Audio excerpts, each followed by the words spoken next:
Welcome back to part 2 of how to create chapter book read alouds. This section will discuss Destiny, how to use Destiny for your read alouds.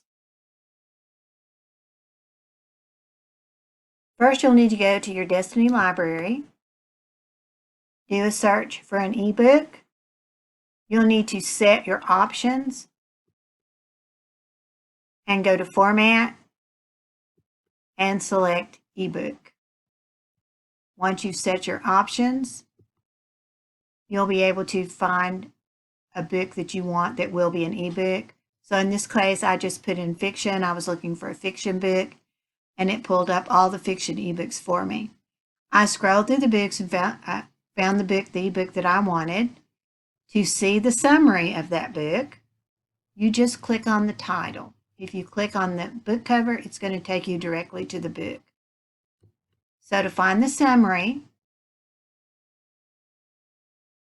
in 1851, 13-year-old Cecilia has her eyes open to the horrors of slavery when she accompanies her ornithologist uncle on an expedition in search of the rare scarlet ibis, and watches as she shows slaves the way to the Underground Railroad. So we're going to open the book from here. I've already logged in. So I suggest you check it out.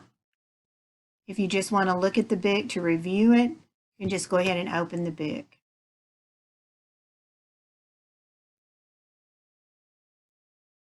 Now, some books will have the cover of the book.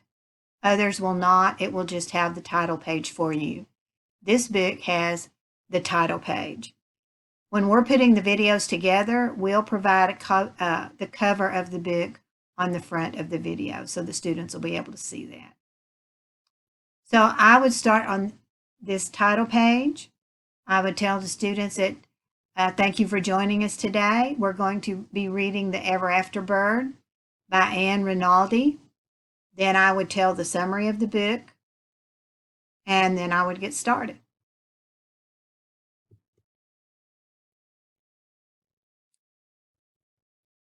We will begin with chapter 1.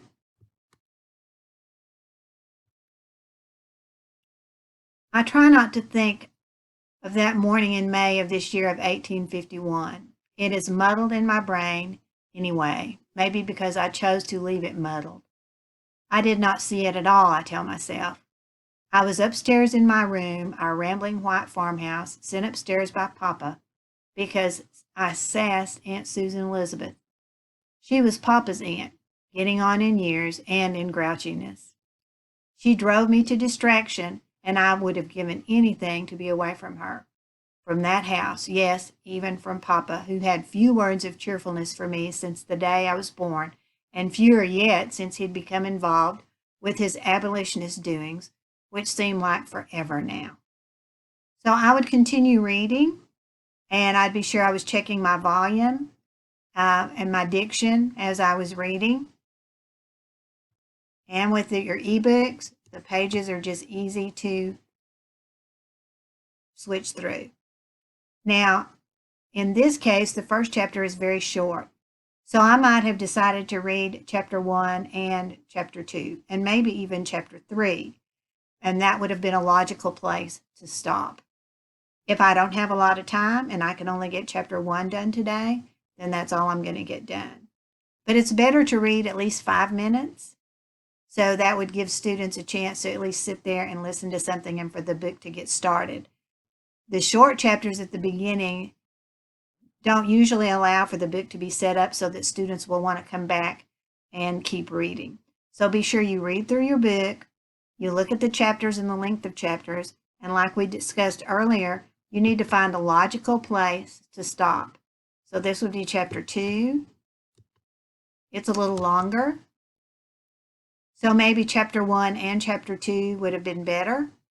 Then at the end of chapter 2, I would tell the students, we've reached the end of chapter 2.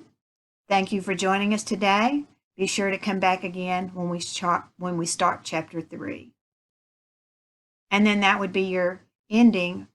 So we gave it a logical conclusion to what happened today, and then you'd be ready to start your video for chapter 3. When I begin my video for chapter 3, I would already have it up to chapter 3 when I started the video.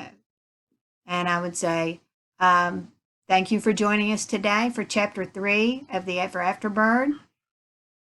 Chapter 2 ended with, and then end with whatever happened at the end of chapter 2. So now let's see what's going to happen in chapter 3. So that way, the students, you're reviewing what happened again a little bit in chapter 2 where you ended, and now this is going to be where you're beginning. And then you do the same thing at the end of chapter 3. This is relatively short. So like for this book, I would probably do 2 chapters at a sitting, and then that would finish off the video. So hopefully that answered any questions that you had about how you would effectively use ebooks to find the summaries and how to do your scripts for your read alouds.